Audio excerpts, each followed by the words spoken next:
जान, आज मैं तुम्हें एक कहानी सुनाना चाहती हूँ। वो कोई फिल्मी कहानी नहीं है, बस एक ऐसी रात की कहानी है जो छोटी सी थी लेकिन दिल में बस गई हमेशा के लिए।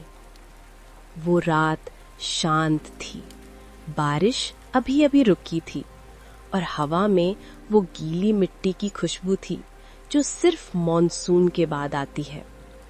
मैं बैल्कनी में खड़ी थी, एक कप कॉफी हाथ में और दिल थोड़ा हैवी। कभी कभी ना हम सबके पास ऐसे मोमेंट्स होते हैं जब हम कुछ कहना चाहते हैं पर कह नहीं पाते, बस आंखों से बातें करते हैं। वो भी ऐसी ही एक रात थी। तुम सामने बैठे थे, बिना कुछ बोले, सिर्फ एक हल्की सी स्माइल के साथ मुझे देख रहे थे और मुझे लगा जैसे दुनिया रुक गई हो। मैंने कहा, कॉफी ठंडी हो रही है।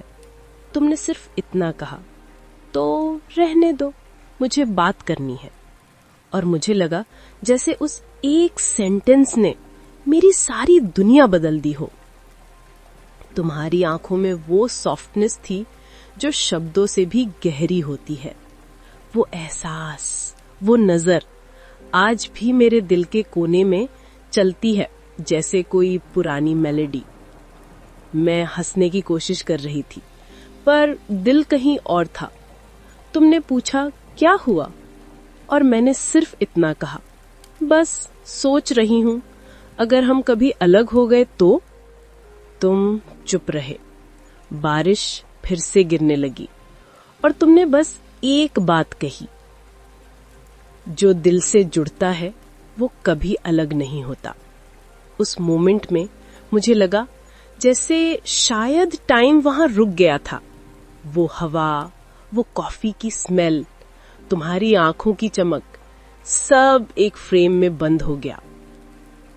आज भी जब कभी तन्हा होती हूँ तो बैल्कनी में खड़ी होती हूँ और उसी कॉफी की स्मेल, उसी हवा को महसूस करती हूँ, जैसे तुम अब भी कहीं पास हो, कहीं दूर से देख रहे हो। तुम्हारी आवाज अब भी दिमाग में गूंजती है, वही टोन, वही कामनेस, जैसे तुम कह रहे हो, हसीना, सब ठीक हो जाएगा। काश वो कॉफी हमने पूरी कर ली होती, शायद कहानी थोड़ी अलग होती, पर शायद उसी अधूरेपन में उस कहानी की खूबसूरती थी। कभी कभी अधूरी बातें ही दिल में सबसे गहरी जगह बना लेती हैं और वो रात अब भी मेरे दिल में एक सॉफ्ट विस्पर की तरह जिंदा है।